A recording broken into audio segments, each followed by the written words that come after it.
Assalamualaikum warahmatullahi wabarakatuh. Perkenalkan saya Riza Adelia akan membahas mengenai analisis kasus membawa produk lokal ke pasar dunia pada mata kuliah pemasaran global. Di sini saya mengangkat brand sebuah toko kopi yang bernama Tuku ke pasar dunia ekspansi Australia.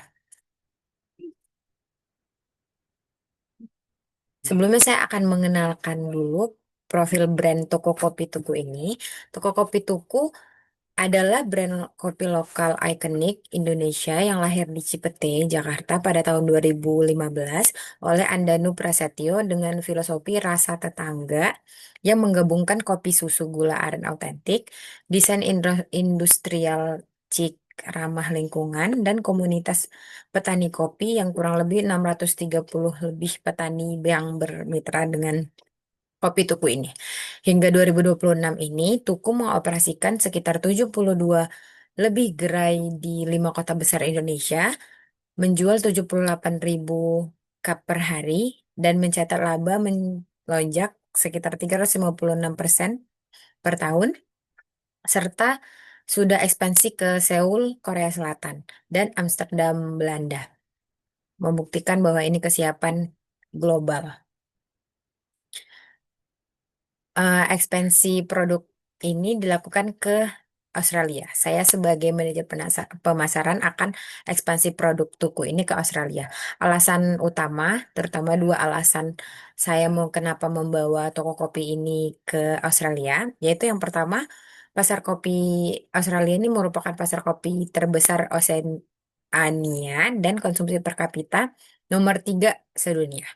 Data pasar membuktikan bahwa konsumsi sekitar 2,1 kilo per orang per tahun, market size sekitar 3,8 miliar tahun 2026, CAGR 5,55%, dan tren pada 2026 RTM Premium, Cold Brew Nitro, Plant-Based Beverage, yaitu sekitar 70% kafe pakai eco certificate dan keunggulan kompetitif, di mana gula aren pada kopi tuku itu low GI, zero waste, perfect match untuk clean label Australia, dan flat white Aussie Iconic dapat difusi dengan palm sugar foam unik dari kopi tuku ini.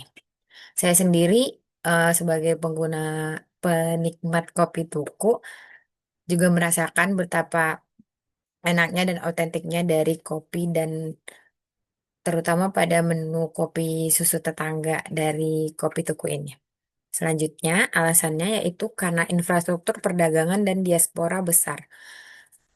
IACEPA Advantage, yaitu bea masuk kopi 0% karena sudah bekerja sama dengan IACEPA, sertifikasi FSANZ, halal 1 bulan prosesnya, dan juga diaspora Indonesia. Jadi sekitar 10.000 orang di Sydney dan Melbourne itu adalah orang Indonesia yang terutama menjadi target awalnya.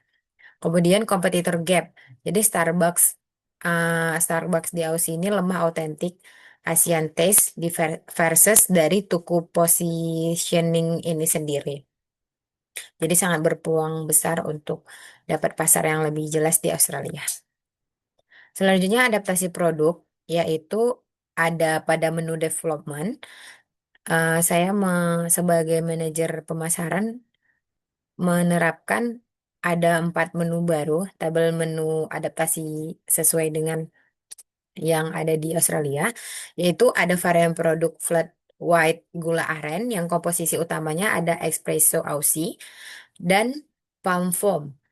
Target pelanggannya yaitu pekerja kantoran 60%. Harganya kurang lebih 6,5 USD dan penjualan estimasinya 40%. Baru ada ice coconut aren, komposisi utamanya cold brew plus coconut water. Target pelanggannya Gen Z dan harganya 7 US dollar.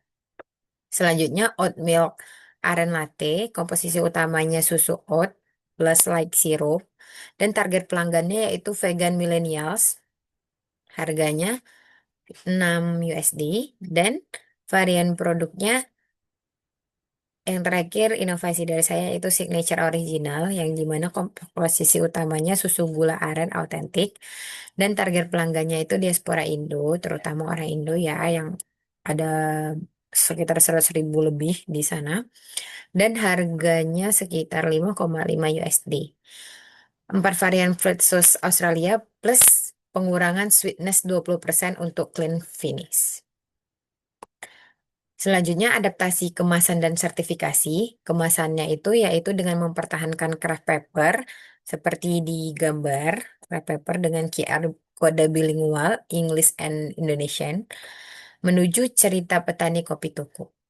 Sertifikasinya itu FSANZ atau Food Safety Halal Australia, Eco Certified, Palm Sugar Sustainable Sourcing, dan labelingnya ada alergen detail wajib, nutritional info per 100 mili, dan ditambah produk of Indonesia.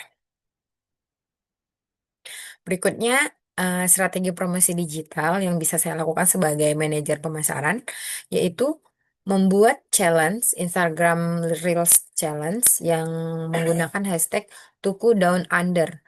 Ide konten ini kurang lebih 30 detik, di mana kalau pagi itu bisa ngupdate konten mengenai surf Bondi Beach plus ice coconut pour.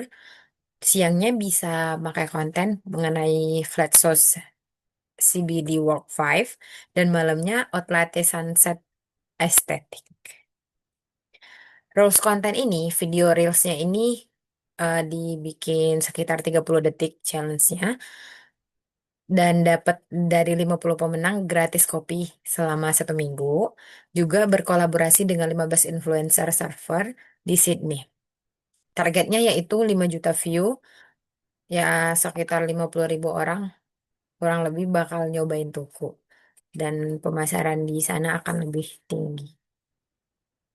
Selanjutnya, etika bisnis di Australia dalam hal communication. Jadi kita bisa menerapkan egalitarian direct communication style, yaitu ada 4 prinsip komunikasi yang saya bisa gunakan, yaitu pertama first name only, panggilnya John bukan Mr. Smith. Kedua, ada direct feedback oke, bilang I prefer option B, bukan diputar-putar lebih baik ini enggak. Kita langsung bilang aja I prefer option B. Next, small talk first. Jadi kita bisa bicara tentang cuaca dulu mungkin, tentang rugby dan weekend plans-nya di 5 menit di awal. Kemudian no hierarchy titles, jadi semua orang itu setara dalam meeting dan dalam apapun di situ, tidak membeda-bedakan. Selanjutnya, etika bisnis Australia mengenai timing and dress-nya. Kalau timingnya itu kita bisa menerapkan dengan tepat waktu 15 menit acceptable. Kemudian kita harus menghindari Jumat post pada 4 PM dan long weekend respect. Nah, dress code yang bisa dipakai yaitu yang pertama business casual, pakai chinos dan polo shirt. Bisa juga no suits kecuali bank meeting. Dan sneakers juga oke dengan outfit yang rapi. Dan jangan lupa kita harus harum wangi. Jadi kesimpulan dari ekspansi produk tuku ini ke negara Australia, Australia prioritas utama dibanding dengan Korea karena dapat sertifikasi halal, mudah dapat sertifikasi halal, dan juga ya CEPA-nya 0%, diasporanya besar, sekitar 100.000 orang lebih di sana, dan tren flat white or vegan selaras dengan gula aren. Strategi adaptasi ini terbukti efektif dengan proyeksi 5 juta revenue di tahun pertama dan 18 bulan melalui franchise retail food group. Demikian pemaparan saya mengenai kopi tuku ekspansi Australia. Semoga apa yang saya sampaikan bermanfaat dan bisa digunakan. Terima kasih.